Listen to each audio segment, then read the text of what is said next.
এখানে মানে মন্দিরের সামনে একটা দোকান আছে, তো হঠাৎ এইটা করার পরিকল্পনা কি করে এলো হোমস্টে করার? হ্যালো, আজকে চলে এসেছি আবার একটা নতুন ভিডিও নিয়ে। এতদিন আমি আমাদের দেশের বাড়ির মা রাজবল্লভীর মন্দির নিয়ে আপনাদের অনেক গল্প শুনিয়েছি। আজকে কটা ডিটেলস আপনাদের সাথে শেয়ার করতে এসেছি যে মা রাজবল্লভীর মন্দিরে আপনারা কখন আসবেন, এলে খরচা কত, কোথায় থাকবেন, এই সব নিয়ে আজকে আমি বিস্তৃতভাবে আলোচনা করব। আর ভিডিওটা আজকে খুব ইন্টারেস্টিং এবং ইনফরমেটিভ হতে চলেছে, তো ভিডিওটা একদম স্কিপ করবেন না, পুরো ভিডিওটা দেখবেন। আচ্ছা, তো হাওড়া থেকে যদি কেউ আমাদের দেশের বাড়ি আসতে চান, মানে মা রাজবল্লভীর মন্দিরে আসতে চান, তো আপনারা হাওড়া স্টেশনের কাছে যে বাস স্ট্যান্ড আছে ওখান থেকে একটা বাস আছে যেটা সোজা রাজভোলাট আসে, সেই বাসটা ধরে আপনারা আসতে পারেন।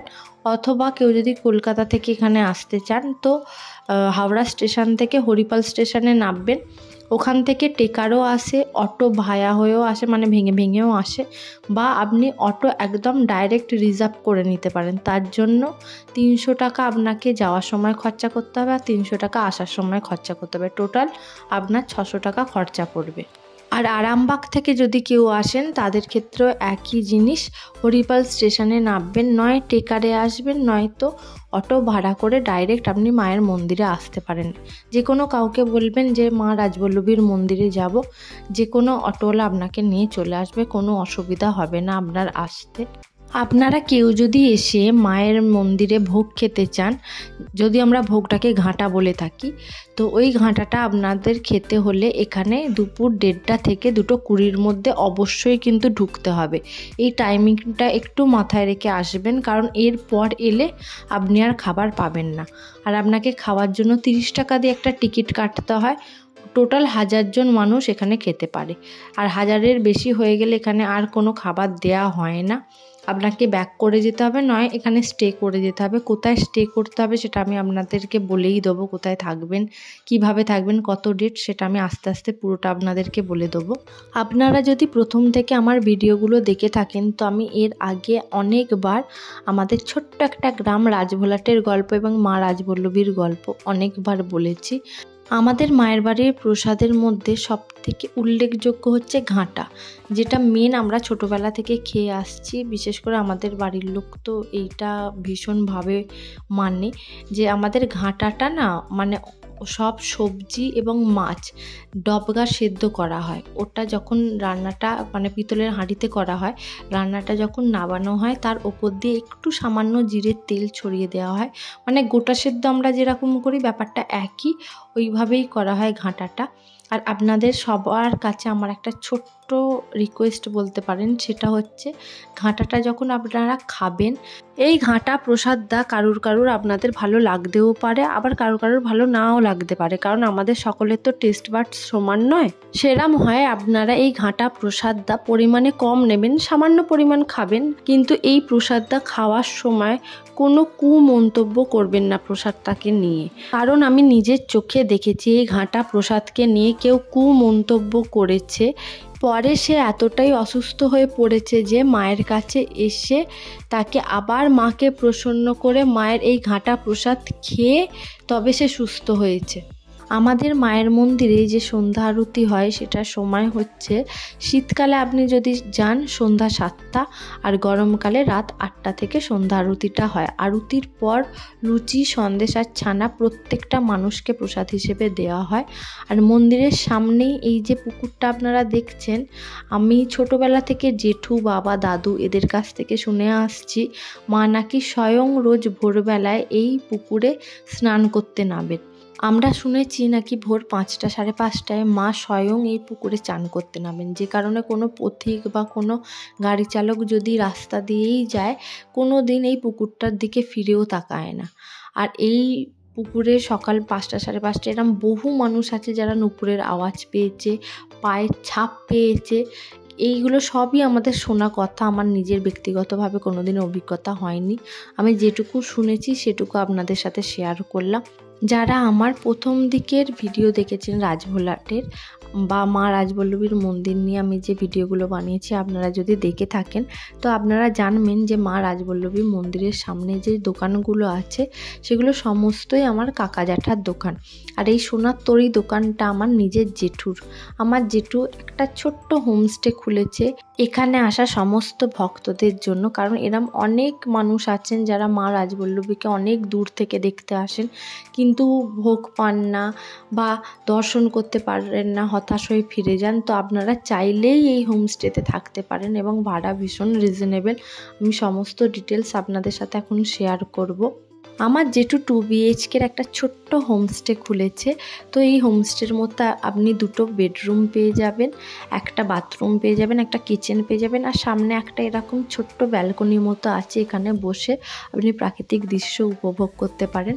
আমি সাজেস্ট করব আপনারা যদি কোনো দিন রাজভোলাট আসেন মায়ের দর্শন করতে তো প্লিজ হাতে একটা দিন সময় নিয়ে আসবেন। সকালের ভোগ থেকে শুরু করে রাত্রের আরতিটা দেখে তারপরের দিন আপনারা বাড়ি যান। আপনারা তাহলে সেটা দেখে বেশি স্যাটিসফাই হবেন, কারণ ওই 1-2 ঘন্টার জন্য এসে কোনো লাভ হয় না। এরম প্রচুর মানুষ আছেন যাদেরকে আমি জানি কলকাতার অনেক দূর থেকে, আরামবাগের অনেক দূর থেকে আপনারা প্রচুর টাকা গাড়ি ভাড়া করে আসেন খালি মাকে 2 ঘন্টা কি 1 ঘন্টা দেখার জন্য। আর এতে কি হয়, আপনাদের শারীরিক ক্লান্তিটাও বাড়ে, আপনারা সেইভাবে মাকে দর্শনও করতে পারেন না, সঙ্গে সঙ্গে আপনাকে ব্যাক করতে হয়। তো এর থেকে আমি বলবো এসে এই হোমস্টেতে একটা দিন থাকুন, দিয়ে ভালোভাবে মায়ের দর্শন করে তারপর বাড়ি যান। এই যে এটা হচ্ছে সেই হোমস্টেটা যেটার কথা আমি আপনাদেরকে বলছি। ফার্স্টে ঢুকতেই ছোট্ট একটা বারান্দা মতো আছে, সেখানে বেসিন আছে। ঢুকেই এই যে রুমটা দেখছেন এই রুমটা আছে, একটা বেডরুম, তার সাথে অ্যাটাচড কিচেন বলতে পারেন। আর সামনের আমার একটা ছোট্ট টেবিল আছে, 2টো মানুষ ইজিলি আপনি এই টেবিলে বসে খেতে পারেন। আপনি আপনার ফ্যামিলিদের সাথে, বন্ধু বান্ধবদের সাথে ইজিলি 1 কি 2 দিন ছুটি কাটাতে এখানে আসতেই পারেন। আর এটা হচ্ছে আর একটা বেডরুম, আর এই বেডরুমটা অনেকটা বড়, যথেষ্ট সাফিসিয়েন্ট জায়গা আছে।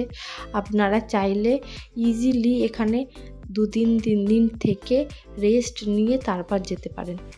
আচ্ছা, এই হোমস্টেতে এসে আপনারা যদি থাকতে চান তো যে ডকুমেন্টসগুলো লাগবে আমি বলে দিচ্ছি। সেটা হচ্ছে অরিজিনাল আধার কার্ড নেবেন, আর সেটার একটা জেরক্স করিয়ে নিয়ে আসবেন। এই ডকুমেন্টসটাই খালি লাগবে, আদার্স কিছু লাগবে না। এখানে যেরকম আপনারা দেখতে পেলেন যে কিচেন আছে, আপনারা চাইলে এখানে রান্না করে খেতেই পারেন। তো ওটার জন্য বাসনপত্রের ভাড়াটা আপনাকে আলাদা দিতে হবে, মানে বাসনপত্র, গ্যাস, এইটার যে ভাড়াটা পড়বে সেটা আপনাকে দিতে হবে। আর এটা ওয়াশরুমটা, এটাও আপনাদের খুলে একবার দেখিয়ে দিলাম। আচ্ছা জেঠু, ফার্স্টে তোমার নামটা দর্শককে বলো। গৌতম সাহা চৌধুরী।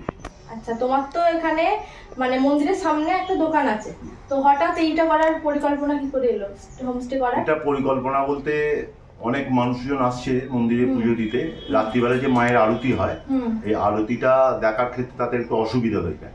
কারণ হচ্ছে আমাদের এখান থেকে কানেকশন হরিপাল স্টেশন, যার বাসটা সন্ধ্যে 7টার পর আর পাওয়া যায় না।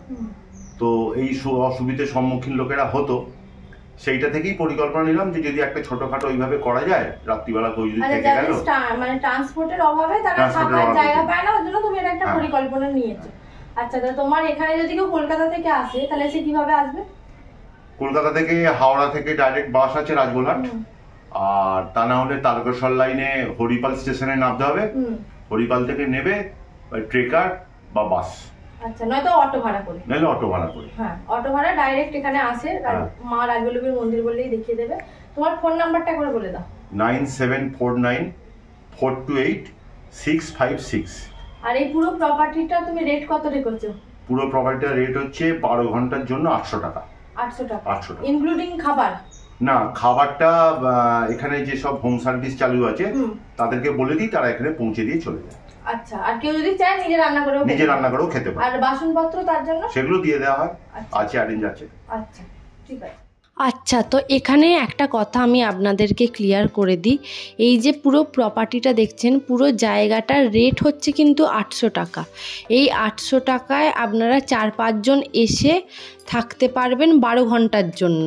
এই কথাটা আপনাদের সাথে ক্লিয়ার করে দিলাম, কারণ অনেকে আপনারা ভাবতেই পারেন যে পার হেড 800 টাকা। পার হেড 800 টাকা কিন্তু নয়, এখানে পুরো প্রপার্টিটার ভাড়া হচ্ছে 800 টাকা। ম্যাক্সিমাম 5 জন আপনারা থাকতে পারবেন এসে। আচ্ছা, আপনারা তো এখানে দেখলেন যে কিচেনের ব্যবস্থা এখানে রয়েছে। আপনারা চাইলে রান্না করেও খেতে পারেন, আবার না রান্না করেও খেতে পারেন। এখানে খাবার দাবারের ব্যবস্থা করা রয়েছে। খাবার দাবারের সম্পর্কে আপনারা যদি কিছু জানার থাকে আপনি জেঠুর থেকে জেনে নেবেন। আমার জেঠু বলে বলছি না, ভীষণ ভালো মানুষ, খুব ভালো সার্ভিস দেয়। আপনি প্রত্যেকটা জিনিস জেঠুর কাছ থেকে জেনে নেবেন। আর এখানে কিভাবে যাবেন আর জেঠুর নাম্বার আমি সেটা ডেসক্রিপশানে ট্যাগ করে দেবো। আশা করছি আপনাদের কোনো অসুবিধা হবে না। আর আমার চ্যানেলের নাম করে আপনারা যখনই যান না কেন জেঠু একটা স্পেশাল ডিসকাউন্ট দেবে অবশ্যই।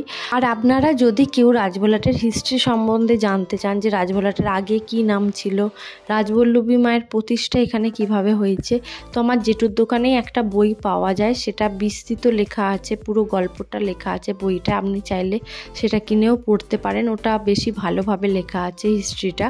তো আপনি চাইলে আমার জেঠুর দোকান থেকে সেটা কিনতেই পারেন। আর এটা হচ্ছে আমার জেঠুর সেই দোকানটা যেটার ব্যাপারে আমি আপনাদের বলছিলাম। আর এই যে পিতলের হাঁড়িগুলো দেখছেন, এইটার মধ্যেই আমাদের ঘাঁটা রান্না হয়, মানে ভোগটা রান্না হয়। আর এইটা হচ্ছে আমাদের মায়ের মন্দিরের পেছন দিকটা। আর এটাই হচ্ছে মায়ের মন্দিরের রান্নাঘর। আর এখানে সবাই থালা বাসন ধুচ্ছে, কারণ সবার খাওয়া দাওয়া হয়ে গেছে।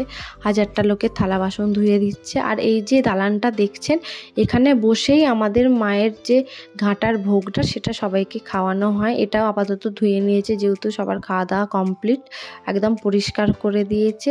এই দালানে প্রত্যেক দিন 1000টা মানুষই খায়, কারণ 1000-এর বেশি আমাদের ক্যাপাসিটি নয়। তো এটাই ছিল আজকের মতো ছোট্ট একটা ইনফরমেটিভ ভিডিও। আশা করছি আপনাদের ভিডিওটা ভালোই লাগবে। তো আজকের ভিডিওটা এইটুকুই। যদি কিছু ভালো লেগে থাকে please do like, share and subscribe my channel. দেখা হচ্ছে অন্য আর একটা ভিডিও। টাটা।